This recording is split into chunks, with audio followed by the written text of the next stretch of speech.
All right, well, I think we're ready to go ahead and get started. Chris, are you ready?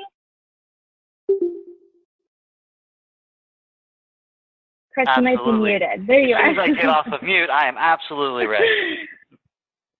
Excellent. All right, well, let's get rolling here. Everyone, thanks so much for joining. We really appreciate your time this afternoon. I'm Kelly Gendelsberger. I'm one of our partner success managers here at Infrascale. I'm out of our Orlando sales office. It's nice sunny day. It's now below 95 degrees, so we're pretty excited about that here. Finally feeling like fall in Central Florida. So again, I'm one of the partner success managers. I cover the Mid-Atlantic and Northeast territories, and today we have our Chief Architect, Chris Bain, on. Chris is going to share with us the updates that we've added in the new DRaaS release 7.0. Chris, do you want to introduce yourself? Sure, absolutely. My name is Chris Bain. I've been doing this for a little over 20 years. I've had every role in IT, from guy answering the phone and tech support to fly to site to business critical person for a bunch of hospitals. I've worked everywhere from Orlando to New York, running IT kind of stuff for all the big financials that were up there. So I've definitely got a varied background, and hopefully I can use some of that past that I've got to explain to you guys why I really love the Infrascale solution. And with that, I'll hand it back to Kelly. All right, thanks, Chris. So guys, we're going to go over just a couple quick slides, just a little refresher on Infrascale and our offerings. And that'll take just a few minutes. Then I'm going to pass it back over to Chris. He's going to take us through the new upgrades that we've added with the new 7.0 release. So Chris, let's get started. All right, so first we have the agenda. So I'll probably grab the agenda here real quick. We're going to go over what's in the update, how do you find the update, what are the new features that are in there, and I always like to throw in some tips and tricks so that, you know, kind of some of that extra stuff that makes your day-to-day life a little bit easier, working with Infrascale, working with the appliances, deploying stuff, and managing them. So we'll pop into that there at the end, so everyone wants to stick around for that.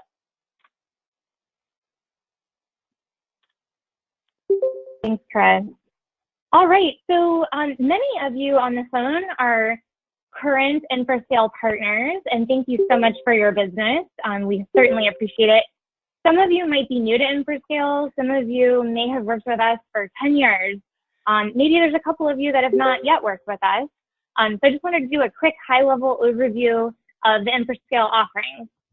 So first up, there at the bottom, we've got our direct-to-cloud offering, simply called Cloud Backup.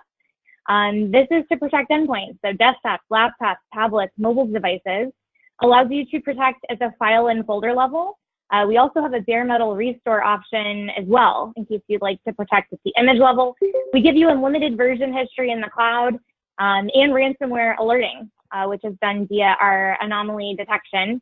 So if someone makes a change to a very high number of documents, you are alerted. So that's a nice feature to have, especially with ransomware making the news so often these days. That is licensed per protected terabyte per month, and it is pooled storage.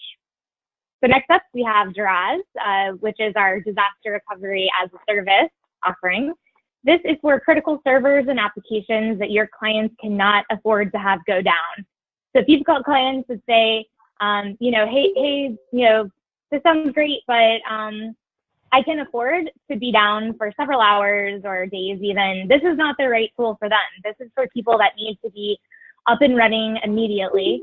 And in fact, we're the only one in the market that can commit to a 15-minute uptime guarantee, meaning we can boot power to any machine in our cloud in 15 minutes or less. Our average is just under 5 minutes, but the commitment is 15. Lastly, cloud application backup. So this is going to give you the ability to recover past 30 days for those applications that you see there. So Office 365, SharePoint, OneDrive, those are some of the more popular ones that we hear about. Also, we've added Dropbox and Box. And there you can see Chris has highlighted DRaaS. That's what we're going to be getting into here in just a second. All right, I wanted to touch on quickly, you know, our licensing is so simple. I've worked at places where, you know, someone just wants to buy one thing, but there's about 6 or 8 SKUs involved. With us, again, it's licensed per protected terabyte per month. That includes the hardware, the software, and the cloud. Gives you that 15-minute uptime guarantee, includes support, implementation, and training. As most of you know, we are 100% channel focused. All three of those products are out of one dashboard, and the dashboard is rebrandable. And many of you are well aware and hopefully utilizing our ConnectWise integration, with Automate and Manage. And if you're going to be at the event here coming up at the end of the month, the ConnectWise event in Orlando, we will be there as well, so you can come meet Chris and I. Chris, I'm going to pass it over to you. We're getting into the tech stuff. No problem. So we kind of went over what it does, right? So the DRaaS, the DR as a service, is going to give you the ability to protect all your stuff and all your things, back them up, boot them locally, boot them in the cloud. It's that one price per protected terabyte. But how does it accomplish that? So quickly, I want to go over the architecture just for those of you who might not know it. Right here, we can see at our local site, we're going to grab all those physical and virtual servers. For physicals, we're going to do a physical to virtual conversion. For virtuals, we're just going to pull that data over. We're going to dedupe and compress it. We have the option to encrypt it locally if you guys want to. We also then are going to take it and store it on our appliance. Now, once it's stored on the appliance, we have the ability to restore individual files, restore a full machine, boot it up on the local appliance. So we have all this functionality once we've pulled that data in, but we also offer a complete solution. So we're going to take it, and whatever you want to replicate, we're going to replicate encrypted 256-bit encryption, replicating up to the cloud. Now, that could be our cloud, a public cloud, your cloud, anywhere you want that secondary device to be. Now, there are a lot of advantages to using our cloud, but it doesn't have to be our cloud. But then once it's up in that cloud, we give you a lot of the same functionality, right? We're going to be able to spin things up there. Now, if you're using our cloud, we have the orchestration. If you're using your own, then you would have to provide your own networking to be able to get to that other appliance. But so if we look at this, kind of the layout, it's pretty simple, right? We got a local box. We're going to grab all the data. We're going to replicate it. We can boot stuff locally, boot it in the cloud. And something we'll talk about a little bit here is being able to boot stuff and have it appear that it's local even though it's in the cloud.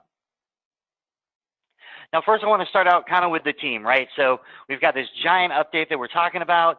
It's our 7.0 release, so we're going from 6.17 to 7.0. We've got 150 major improvements into the product. Well, this is part of the team that works on it, right? So we see to the far right, we've got the guy with the hat on. So he's in charge of our Scrum teams and all the guys who are actually writing the code and making it work. Right there to the left of him, that's actually me, hanging out in our data center over in Salt Lake. Next to that is our ninja of the data center who runs around and gets everything working and helps us mount things and do all that kind of work. That's Matt. And then to the see the Salt Lake data center and kind of experience how everything works. So this is kind of the team that's bringing you this webinar today, and a lot of the parts that made this this release come out as successful as it did. So first, one of the questions that we have a lot is, all right, well, what's in the update, right? There's an update. Should I update to it? Well, I normally update to the latest and greatest, but only if there's a reason for me to. And when I say only if there's a reason for me to update, well, that's where I want to look and see like what's actually in this update. So we have a couple different ways that we can find out what's in the update. So here, if we log into one of our appliances, we can easily come up here and we can take a look and we can say, all right, we used to be able to come over to the support tab and see all the updates. Well, we've moved that in this latest release, right? So now when we come to help, we can actually see all of the release notes and everything from here. So if we click on release notes, it's going to launch my favorite website that I like to talk about, which is docs.infrascale.com. So that's where all the documentation is for any of our new releases. So right here, whether it's going to be disaster recovery, it's going to be our cloud backup, our cloud application, our dashboard, any of our integration with our partners, or even development tools, all that's going to be here. So right now we can see it brought us straight to the release notes. That's going to show us all the different release notes, when all the different versions came out, and it's going to let us drill down into those and actually see what's going on. So if we drill down into the 7.02, we can see that long list of things I was talking about that came out in 7.02. And there's even some links here that will actually take you over and give you more in-depth information on those. Now this is also where you can come in and hit quick start. And say we say unpacking and unboxing. Here it's even going to give us screenshots of the back of the machines, the appliances, and what gets plugged into what port, which ones are our IPMIs, which ones are going to be for our Ethernets.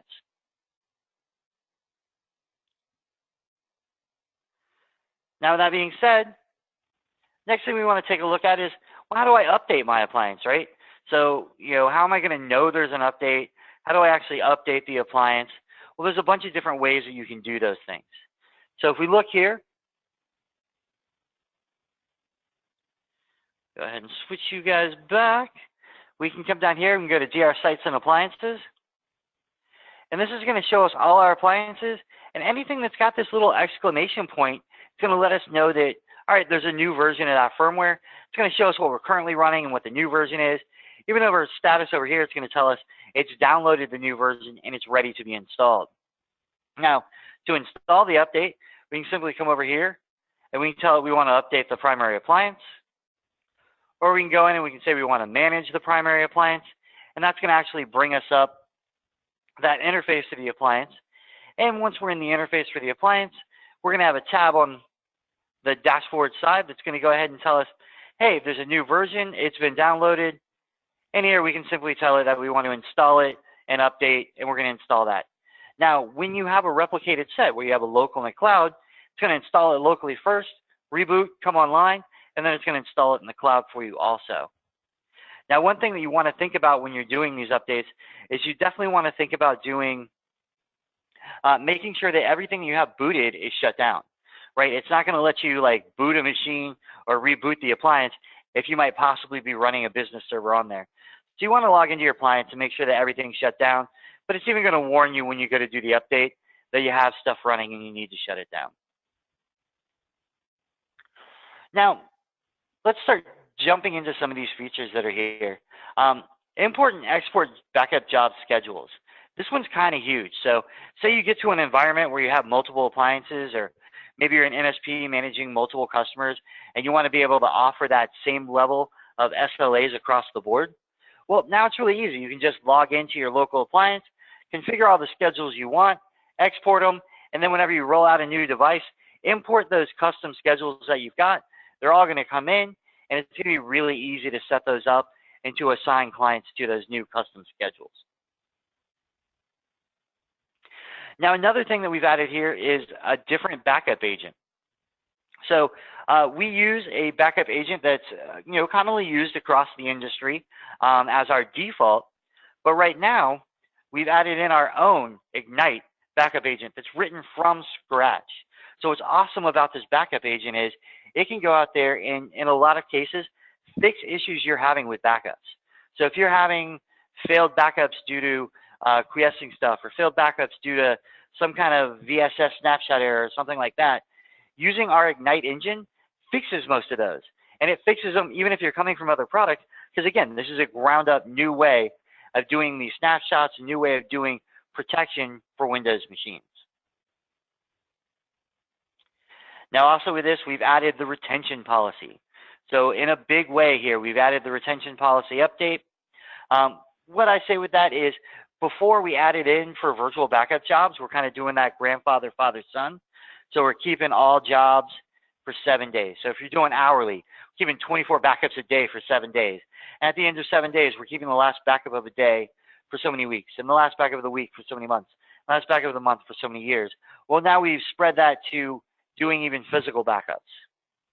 Now, we still have traditional backup retention for local and cloud when we're looking at something like application level backups or file and folder level backups. Now, another option that we have been asked for here is the ability to set boot verification. So what boot verification does is it boots it up, your latest backup on top of our appliance, and lets you know if it was successful or not. Well, certain machines, we'll say Windows domain controllers, they take a little while to boot up if they don't have network access.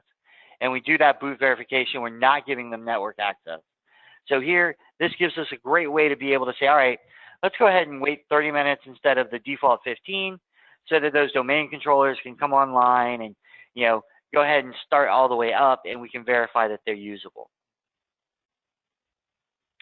Now, this is one that's personally one of my favorites because I do tons of demos all the time. So everyone doing demos, you always bring up that first screen when you go to the appliances, and it says, hey, this is a self-signed certificate. It's super dangerous. And you got to hit like advanced, and I agree to go to the bad place. Well, now we offer you the option to actually import SSL certificates.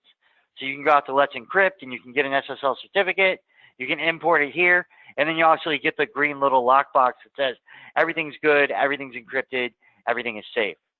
So definitely one of the functionalities that I really like. I think it's something that's going to make all the customers, and even if you guys are a customer, you're going to feel a lot more secure knowing that everything's encrypted. It's not a self-signed certificate now. You can actually use regular SSL servers. And then the last thing I want to kind of point out while we're looking here is just around Hyper-V cluster support. So Hyper-V support's always been a place where Infrascale excels. A lot of our competitors, they're just not really good at supporting Hyper-V.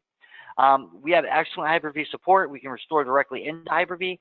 And now we even have better support with Hyper-V clusters and being able to follow machines around.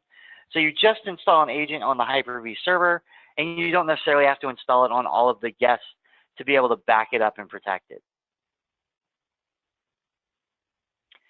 Now, with that being said, I do want to jump into one of the appliances and just kind of give you an overview of the look and feel of some of the things that have changed, right? So this is probably a screen that we're all used to if we're using the appliances, but we're going to see that there's some stuff missing. There's no more server tab. Where did that go? Well, if we go to jobs now, we can actually see we have history, we have all the jobs that are scheduled, active jobs, importing, dedupe, and recent jobs. So we just kind of move that around, right? So now like jobs encompasses everything about a job. So that definitely makes sense. If you come over here to clients, we see it's lost a couple options, or a couple options here have moved, right? So here we can see the summary, which has always been there. That shows us our booth verification and all our clients and the statuses of what's going on. We can still edit them. We still have the VMware and Hyper-V tabs. We still have the Active Directory tab. But where did schedules go? Where did downloads and clients and stuff like that go? Well, now we have this settings tab. And if we come here to backup jobs, we can see here, that's where you can set our default retention policies. So that makes sense. We can set our job schedules that we want to apply. Again, makes sense. So now we've kind of added backup management over here to the settings tab. We've also reorganized kind of the clients. So if we come down here to tools, downloads, we can see here we can download the Windows client, the Linux client. We have all those different clients available. We also have our bare metal restore clients down here. So it's made it a little bit easier kind of, I think, to get to those and know where they're at.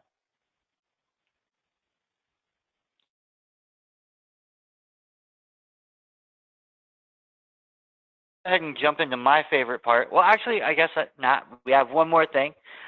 We have actually added to the boot area now. We've added in what network things are booting on.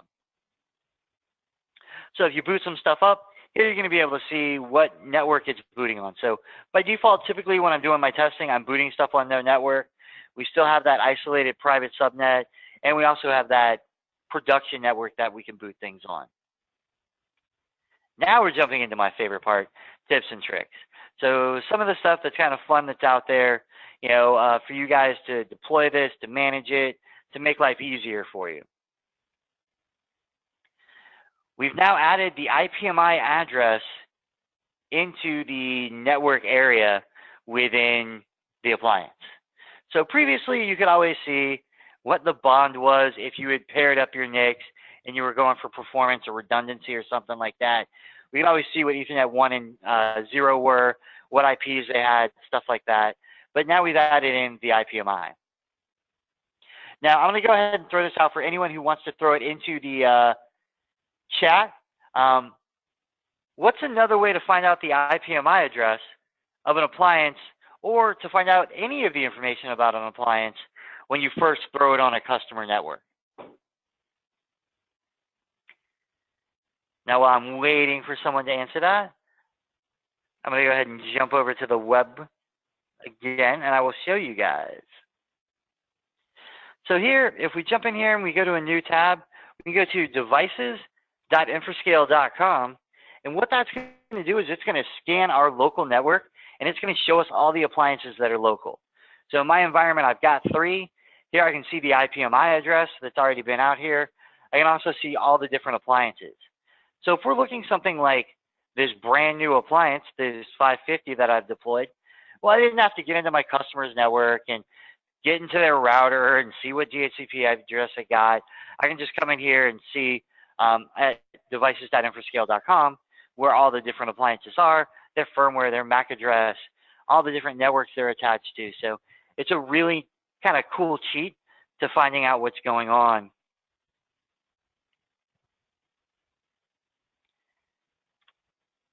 Now, with that being said, we have redesigned our quick start guide, which is super awesome.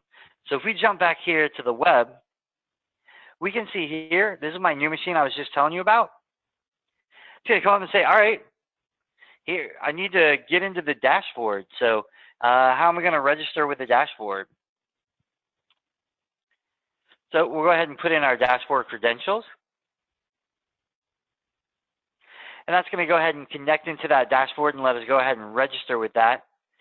Now that's going to let us go ahead and run through the whole entire wizard now. So if we look now, it's going to give us our license agreement. It's going to say, what time zone do you want?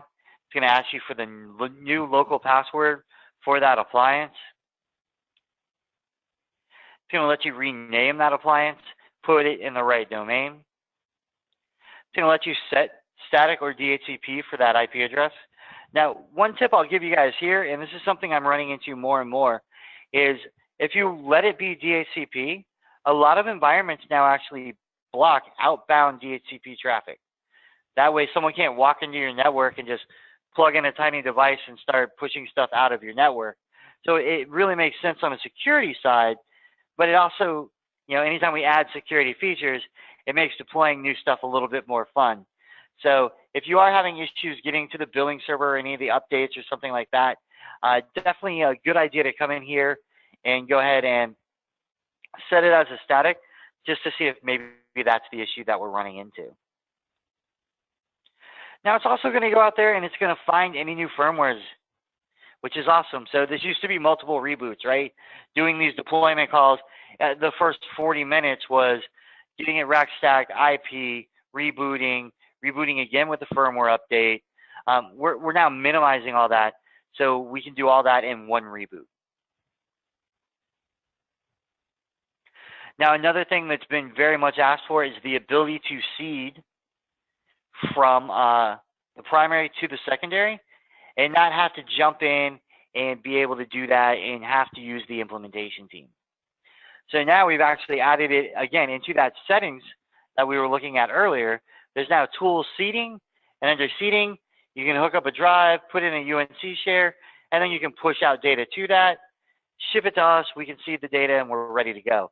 So you no longer need to have Infrascale on the phone working with you to set up that seeding or to be able to seed a device. So definitely a great thing for being able to roll stuff out, get stuff deployed, whether it's one customer with multiple sites or multiple customers. It's a great way to be able to get that data up there without having to send everything across the internet.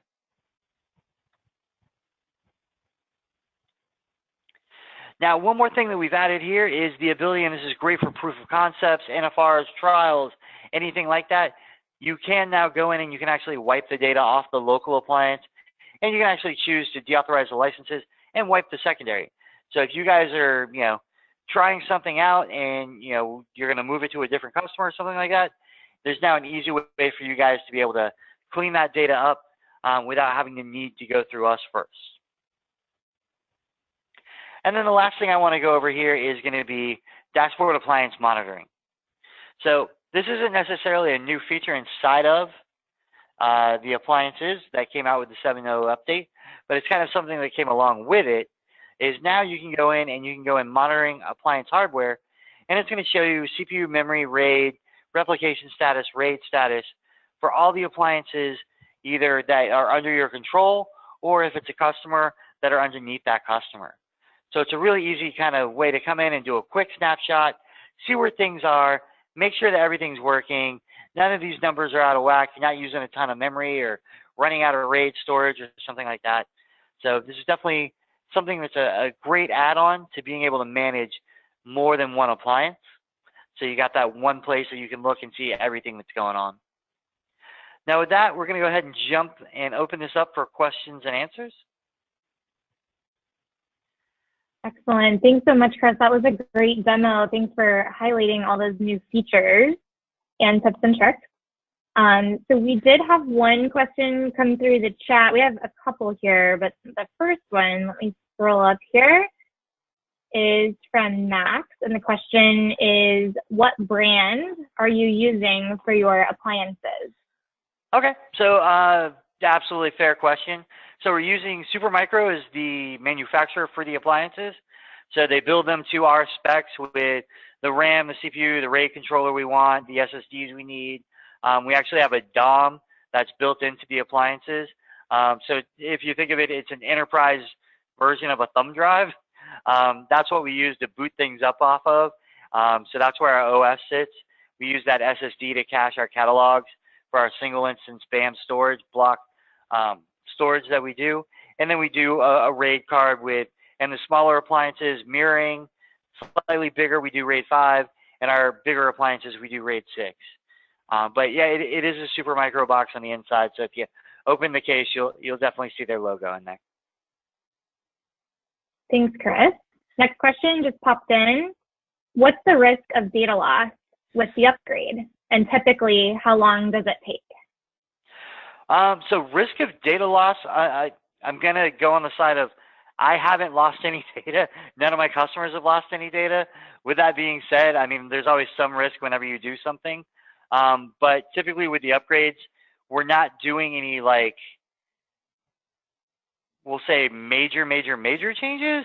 So as far as, I haven't heard in the 2 years I've been here of anyone losing any data during the upgrade process.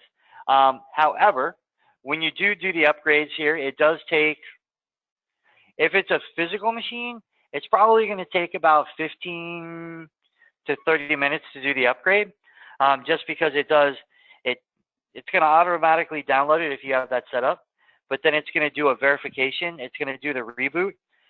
When it does the reboot, it's going to install the upgrade and then do another reboot, and then it's going to update the cloud. So that whole process can take 15 to 30 minutes. Thanks, Chris. Next question is from Ed. Ed says, my Exchange server has 8 ref mounts.